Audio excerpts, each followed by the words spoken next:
তো ওই জন্য একা খাওয়া বা একা থাকা এই দুটোতে আমি প্রচন্ড রকম ভয় পাই। কি করা যাবে, পরিস্থিতি হলে তো থাকতেই হবে, করতেই হবে। কাল থেকে আজকে জুতো কাণ্ড হচ্ছে।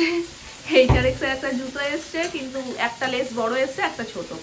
এবার সেই জন্য সোনুরও আগে একটা মানে কয়েকদিন আগে ওরও একটা এসছে, তো সেটাই দেখছে মেপে যে দুটো কি সেম নাকি ওরও ছোট বড় আছে। কিন্তু ছোট বড়টা অতিরিক্ত না মা, একটা বাঁধার পরে অনেকটা বড় হয়ে ঝুলে যাচ্ছে আর একটা ঠিকঠাক হচ্ছে। ভাবছিলাম এক্ষুনি কাটবো, কিন্তু এখন কেটে লাভ নেই, খাওয়া দাওয়া খেয়ে দিয়ে নিই তারপর কাটবো।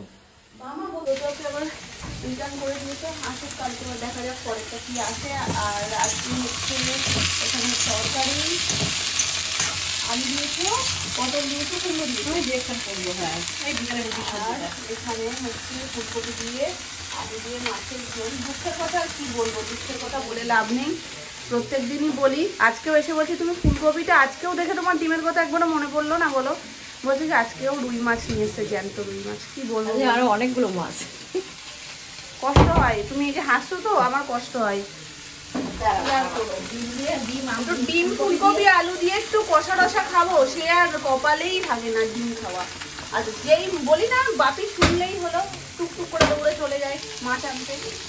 আর ডাল, আর এইটার মামনি আগে পেঁপে কয়েক টুকরো ভেজে রেখে দিয়েছে, সেটা মনে হয় তরকারিতেই করবো। তরকারি দেবে, সত্যিই পেঁপে ভেবেছি। এটা ভাজা হয়ে গেলে তুলে রেখে দেবে, আরো বেশি হয়ে যাবে ভাজা, গলে যাবে। তেমন বিশেষ কিছু রান্না বান্না নেই, খুবই সিম্পল মেনু। তো এখানে মাছের ঝোল, যেমনটা তখন দেখলে মাছের ঝোল ফুলকপি দিয়ে হয়েছে। আর এই যে তরকারির মধ্যে একটুখানি ফুলকপির ছোঁয়া আছে, কারণ এখন ফুলকপির সময়। আর হয়েছে ডাল। এখন খাবো। সবাই মোটামুটি বেরিয়ে গেছে, অনেকটাই বেলা হয়েছে।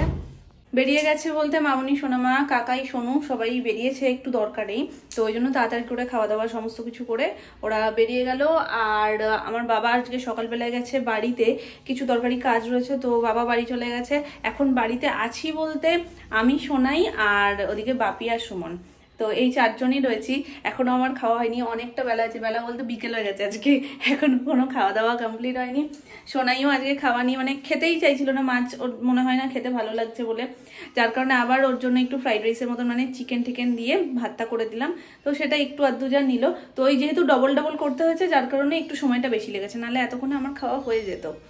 তো প্রথমে মাছ দিয়ে ট্রাই করলাম, যখন খেলো না ভাবলাম তাহলে একটু নতুনত্ব কিছু আবার দিই, যদি সেটা ভালোবেসে খায়। তো সেই জন্য আবারও সমস্ত চিকেন টিকেন কেটে কুটে সব কিছু রেডি করে করতে করতে একটু সময় লেগে গেছে। এখন আমি ভাত খাবো। আর সত্যি কথা বলতে আমাদের বাড়িতে এত লোক না, যে কখনো ওইভাবে সুযোগই হয় না একা বসে খাওয়ার। অনেক আগের কথা বলছি, একদিন খিদে পাচ্ছিল না বলে আমি বললাম আমি পরে খাবো, খানে তোমরা সব খেয়ে নাও, আমি পরে খাবো। সেদিন একা খেতে বসে আমি বুঝেছি যে সত্যি কথা বলতে, না আমি আমার বাপের বাড়িতে, না আমার মামা বাড়িতে, না আমি শ্বশুর বাড়িতে কোনোদিন মানে একা থেকে অভ্যস্ত না। তো মানে জয়েন্ট ফ্যামিলি আমার 3টে জায়গাতেই ছিল। তো ওই জন্য একা খাওয়া বা একা থাকা এই দুটোতে আমি প্রচন্ড রকম ভয় পাই। এই যে একা খেতে বসেছি না, সেদিন কেমন যে কিরকম লাগছিল আমি বলে বোঝাতে পারবো না। আজকে মামনি সোনামা যখন খাচ্ছে, তখন সোনামা বলছে যে তুমি খেতে বসে পড়ো, নাহলে তুমি তো একা খেতে পারো না। আমি বলছি ঠিক আছে আজকে খেয়ে নেবো, অসুবিধা কিছু নেই, কি করা যাবে, পরিস্থিতি হলে তো থাকতেই হবে, করতেই হবে। এই একটাই ভয়ের কারণে যখন আমি ভর্তিও হয়েছিলাম সোনাই হওয়ার সময়, তখনও আমি আগে থেকে আমার অন্য কিচ্ছু নেই, চিন্তা ছিল না। আমি শুধু একটা জিনিসই সুমনকে বলতাম, যেটাই হোক তুমি শুধু, আমার কিচ্ছু চাই না তোমার কাছ থেকে, শুধু এতটুকুই চাই যে যেই নার্সিংহোমে থাকার ব্যবস্থা আছে বাড়ির লোক একজন 24 ঘন্টা, সেখানে আমাকে ভর্তি করো। আর আমার কিচ্ছু দাবি নেই, আমার কোনো কিছু চাহিদা নেই। খাবারটা আমার বেড়ে নিয়ে সোনাইয়ের পাশে বসেই খেয়ে নেবো। আর আজকে ওর সাথে বসে খেতে খেতে আমি CID দেখবো। মানে হয় না এরকম সুযোগ আর কি, সবাই মিলে যখন বসি তখন তো টেবিলেই বসি, তো ঘরে গিয়ে তো খাওয়া হয় না। তো সেই জন্য আজকে যখন ভাবছি যে একা গিয়ে বসো, তাহলে CID দেখতে দেখতে খাই, সময়টাও পার হয়ে যাবে। আর সেই আগের কথাটাও মনে পড়বে, বিয়ের আগে আমি তাই করতাম, CID চালিয়ে দিয়ে রিল্যাক্স বসে খাচ্ছি তো খাচ্ছি কতক্ষণ ধরে। এই জায়গাতে এখন ম্যানা আসছে, মিনিকে মানে কোনো পাত্তাই নেই। মাঝখানে অনেকদিন মানে 2 সপ্তাহ মতন ওর দেখা ছিল না, তারপরে একদিন হট করে দেখলাম এলো, কিন্তু তারপর থেকে আবারও দেখা নেই, কোথায় চলে গেল কে জানে। নিয়ে চলে এসছে বসিরহাটের স্পেশাল মিষ্টি।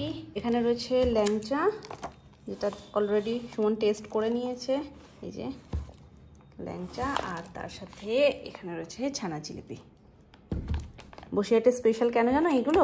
ছানার জিলিপি এখানেও পাওয়া যায়, কিন্তু আমি এখানের প্রথম ছানার জিলিপি যেদিনকে দেখি না, আমি সত্যিই হেসে দিয়েছি, এইটুকুটুকু। তো এগুলো এত বড় বড়, যেটা আমি জন্ম থেকে দেখে আসছি, এবার হট করে যদি এসে দেখি এইটুকু নিকুদির মতন, তখন তো হাসি পাবেই। তো সেই জন্য আমার কাছে এটা খুব একটা আলাদা কিছু মনে হয় না, আমার মনে হয় যে এরকমই তো হয় বড় বড় ছানা জিলিপি। তো এখানে সবাই বলে কি যে না এইটুকুটুকুই হয়, আর স্পেশাল দোকানগুলোতে বড় বড় হয়। তো ওখানকার মিষ্টির একটু আলাদা টেস্টও আছে। তো চলো, মিষ্টিগুলো একদম আজকেরই টাটকা, তো এখন আর ফ্রিজে ঢোকাবো না, ফ্রিজে ঢোকালে না যে কোনো জিনিসের টেস্ট কমে যায়। তো এটা যেহেতু খোলা হয়ে গেছে, এটাকে ঢেকে রাখি, বাকি এগুলো সবাই একটু টেস্ট করুক, তারপর রাতের দিকে ঢোকাবো। বাবা এখানে সমস্ত দানা একসাথে করছে। এক পাশে রয়েছে এই যে ছোটো ছোটোগুলো দেখছো, এটা হলো ওই আঙুরটার দানা, আর এটা হলো আতার দানা, আতা শরীফা, তারপরে আর একটা কী বেশ বলে, তো আমি আতাই বলি, ওইগুলো একটু বড় ছোটোর মধ্যে হয়তো নামেরও পরিবর্তন হয়, কিন্তু আমি বোঝার সুবিধার্থে আতাই বলি।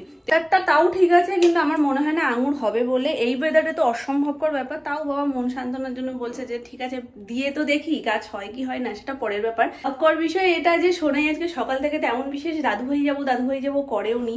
আর সত্যি এখান থেকে কাছাকাছি হলে ঠিক আছে চলে আসা যায়, বসিরহাট থেকে আসা অসম্ভবকর ব্যাপার, তখন করলেও কোনোভাবেই শান্ত করা যেত না। তো আজকে সকাল থেকে একবারও দাদু ভাইয়ের নাম করেনি। দুপুরবেলায় একবার মনে হয় বলছিল দাদু ভাই কি আমার জন্য এইরকম পুতুলটা আনতে গেছে, মানে একটা পুতুল বাবার দোকানে দেখেছে, যেই পুতুলগুলো আগে হতো না যে আমরা শুইয়ে দিলে বন্ধ হয়ে যেত চোখটা, আবার উঠে দাঁড় করলে চোখ খুলে যেত, ওটাই ভয় পাই চোখ বন্ধ হচ্ছে বলে।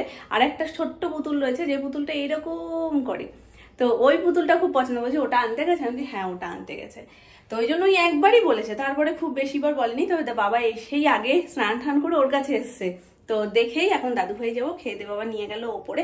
এদিককার আমার সবকিছু মোটামুটি গোছানো হয়ে গেছে, হাঁড়ি ফাঁকা করে দিয়েছি, ভাত ঠাত সব ফ্রিজে ঢুকিয়ে দিয়েছি, ডাল ফ্রিজে ঢুকিয়ে দিয়েছি, আর এখানে রয়েছে মাছ আর তরকারিটা, তো এগুলো সব সাইড করে রেখে দিয়েছি। রান্নাঘর মুছে টুছে কমপ্লিট, আমার নিচের কাজ টাজ হয়ে গেছে, এবার সন্ধে দেবো।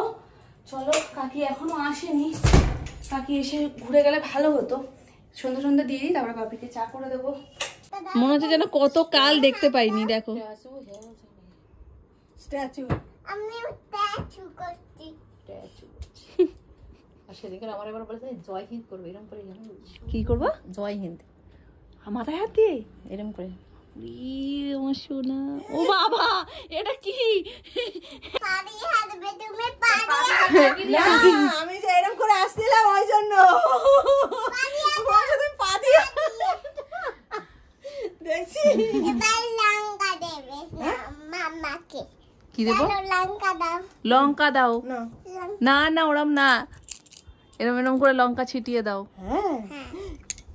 ও বাবারে গাড়ি জ্বালা করছে। ভগবান, আমার মেয়েটার পেছনে মনে হয় বাদরের লেজের সাথে সাথে এখন বাদরের হাড়ও যুক্ত হয়ে গেছে।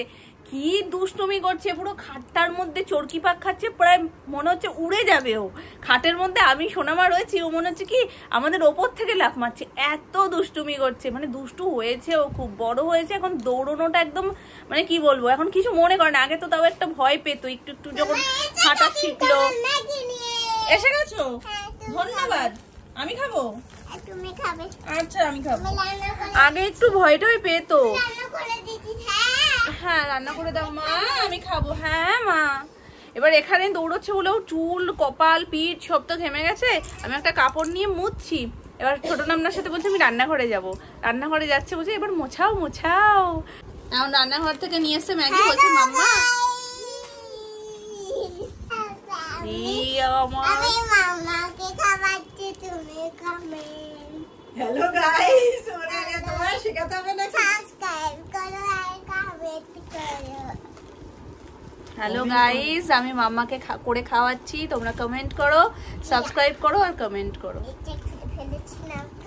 এইরকম ভাবে খাবো, তাহলে তো বাথরুম দিয়ে বেরোতেই পারবো না।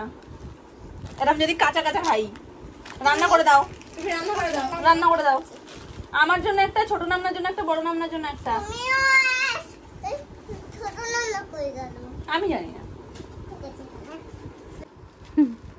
তুমি কি খাবে বলো? আমি ঘোড়ার ডিম খাবো।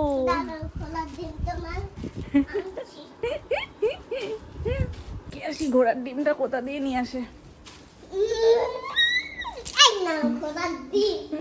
দেখো বাবাই সকালবেলায় পার্সেল এসছে, তুমি তো আজকে পার্সেল আনবক্সিং করতেই পারোনি, তুমি ওঠার আগেই চলে এসছে। সবাই কমেন্ট করবে।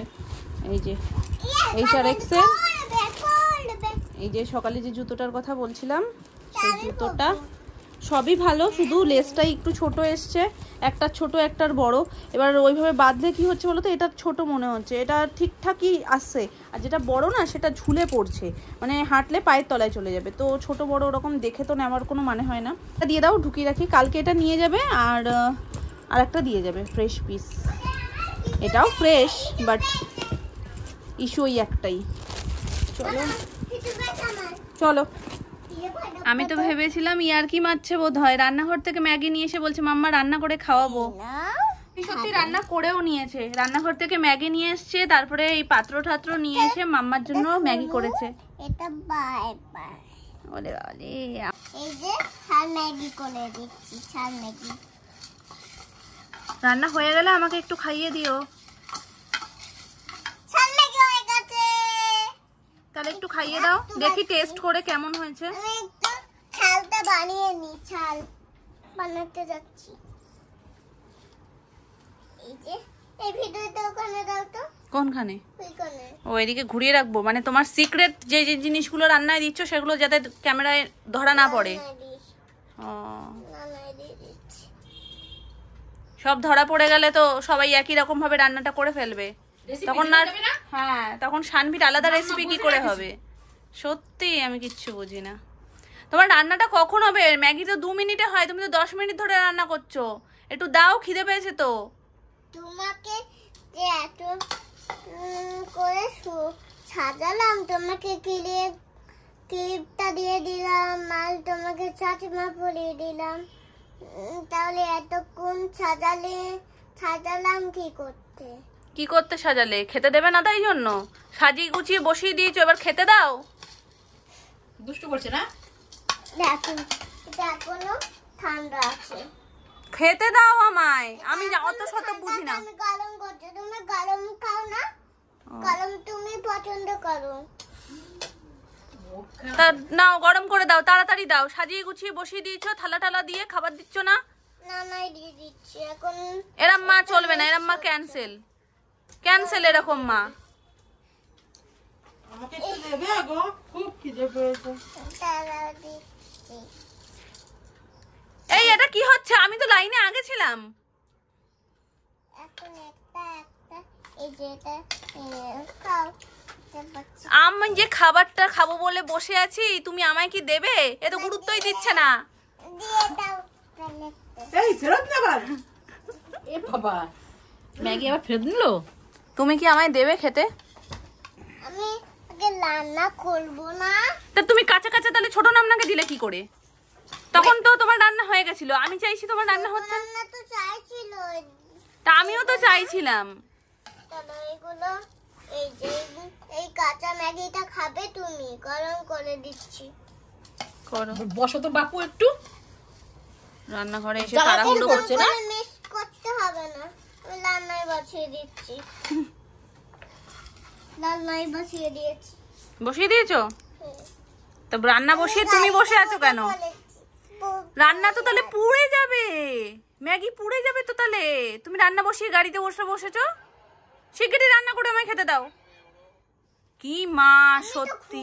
যাবো কেন? রান্নাটা করে নাও আগে। এরকম করে তুমি সাজালে আমি খুঁটতে যাব না, বাইক তো জোরে যাচ্ছে। তা আমি কি খাবো না আজকে? আমি কি উপোস যাবো? এত দাঁড়ালে আমি রান্না করবো না। তুমি যে ওইসব বলছো, আমি এখন রান্না করতে পারবো না। আমার জন্য রান্না করলে আমি খাবো। শুধু তোমার জন্য রান্না করে তুমি খাবে? যা যা, সত্যি এত জ্বালিয়ে ফেলেছি যে খাবারটুকু জুটলো না। মা নিজের জন্য রান্না করে নিজেই খেয়ে নিল।